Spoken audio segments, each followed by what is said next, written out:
So the question was, have I ever seen that CSS implemented so poorly that it did impact performance?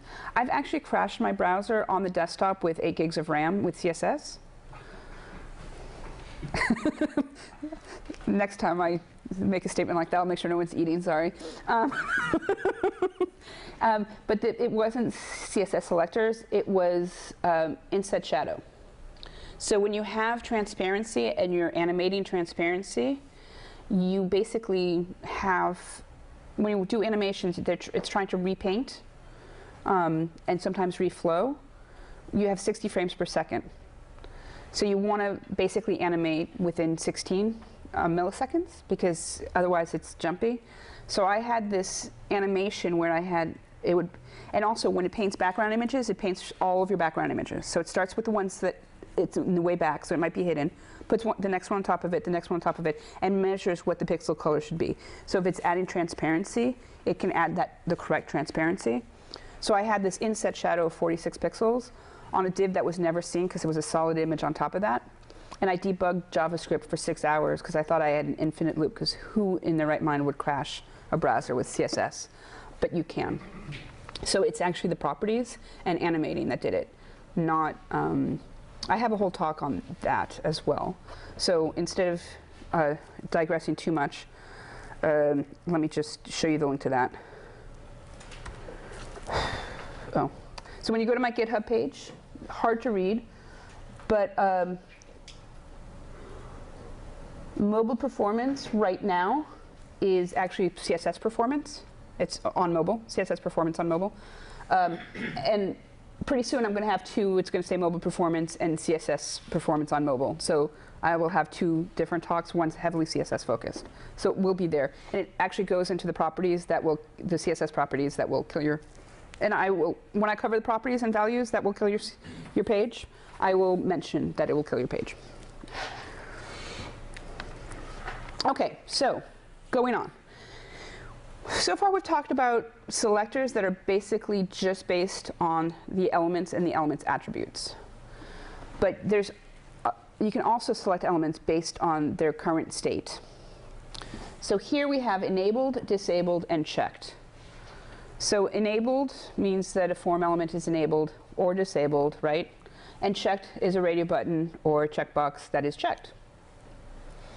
So now that you know what that means, can anyone figure out what this means? I'm not going to wait for you guys to tell me, me, I'm going to tell you.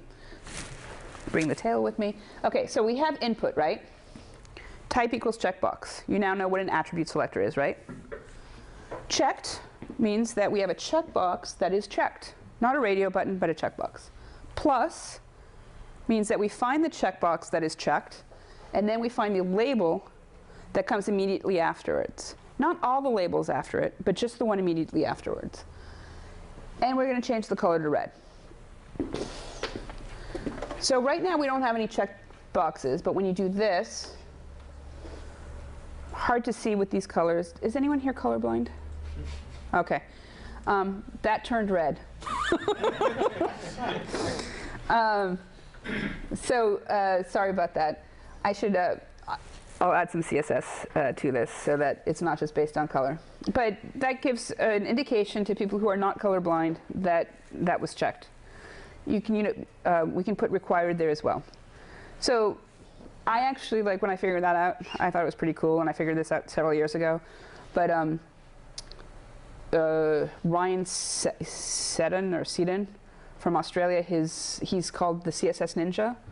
He actually has a whole talk on how to completely use or abuse, depending on your perspective, the checkbox, and he does some really cool features like toggle buttons, because he'll use the background image, and basically because you can do this, you can do all sorts of really powerful things, because you can style the label instead of the checkbox based on the checkbox, but then submit or change state based on the value of the checkbox. So this is actually a really cool little feature. And then with HTML5, we have HTML5 web forms. And just to promote, I'm promoting my talks. I get nothing really out of this except for like absolutely nothing, because I don't even know you clicked on it, because it's GitHub and I don't have stats for GitHub. But you can fork this and then make me feel loved or something. But there is a talk right here, HTML5 web forms. That goes completely into web forms. But I'm just going to cover it briefly. Have you guys talked about HTML5 web forms in any of your sessions? So next year when you guys do that, you should have a talk on web forms because it's vitally important. So anyway, in HTML5, we have different input types. And you saw that I used date, but there's also type number. And type number has a few attributes with it, which include minimum and maximum and step. So here, I basically said minimum 5, maximum 7. And so this will only be valid if it's a minimum of 5 and a maximum of 7, which means 5, 6, and 7 will work. So if I do this and I put 5.2, 5.1, there's no step, so this actually works too, right? If I go up or down, I can only go down to 5 and up to 7. And it's valid, so it's light green. But what I did say is, if it is out of range, make the background pink. So if I go like this, 4, the background turned pink, and the border is red. The border is red because it is invalid. The background is pink because it is out of range. So these are pseudo classes that I've used based on the current state of the UI. Some of them have to do with, required has to do with whether the attribute required is set. But valid and invalid, there is no JavaScript to make those turn pink and green, light green, and the border change color either. So that's really cool. Now the thing is, so should you start using these selectors now? It's not supported in IE7 or IE8, but this is adding, this is progressive enhancement, right? I'm indicating to the user that their number is not valid. I should have a backup method. I should still be using back-end validation. Never let your CSS or your JavaScript on the front end validate fully for you. You always want to make sure that it's clean on the back end. But this way, I don't even have to wait for the JavaScript to run at the end of the session if someone does have a modern browser. Yes? If you delete that 4 so it's empty, the red border is still applied? Is there any way to make it go back to its default state after you? It actually, when I loaded the page, it should have been red. It's red. Okay. And it's red because it's invalid. Because it's required. So it's required, and that's why it's not valid. Okay. Is there any way to make it so, when they first load the page, that all the required fields, if you use something like that, will be applying the invalid style? So you're saying that you can, I can say basically use the invalid style. So this is the invalid style because it's required. It wouldn't be invalid if it wasn't required. So let's go over here and play with it. So unfortunately, I can't change the HTML because this is a already written page. But you could, actually, I could.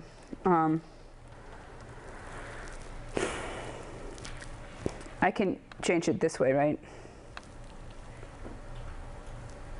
And get rid of the word required. And now it's green and 10 pixels. I made it, so it's not required, it's optional, but it's green because it's valid. Does that make sense? Let me just reload it now so that it's back to its original state so that this is actually true. Play with this for a second, and that way you can actually convince yourself that this works. Does anyone know how I did these pages? There's no HTML in this.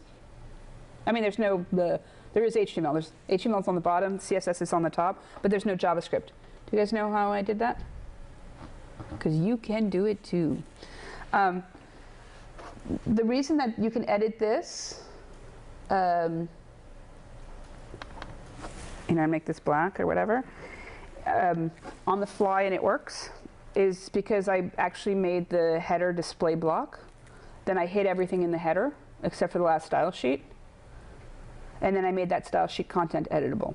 So content editable is an HTML5 attribute that's been around since IE5, but it allows you to edit, and it does change the DOM. So this is actually like, it's not going to save anything, but it does change the DOM. So if now when you go to websites and they have like these forms, but there's really no form elements, some of them just use paragraphs with or divs with content editable, and then they capture the value, the inner HTML of that, and send that with the form. Like if you're, I don't think they do that on WordPress, but a lot of, you know, when you go to a website and you have to fill out a form and it doesn't look form-like at all, it's because they're using content editable. It's been around for so long. Is that just an attribute in the tags? Yes. Okay. So just to show you, actually, why don't I go to a previous one here, so I can just open that up in a new page. If I do view source on this one, see here's the head, here's the first style, and here's the second style, right there. And it says content editable. That's all I did. Trying to make this completely impossible for anyone to read. So you see the word content editable right there. And then in here, I have head, style, display block, style of first of type, don't show it, and this should actually be displayed none, because it takes up space and it shouldn't.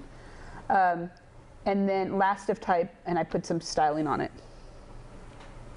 And that's how that page works.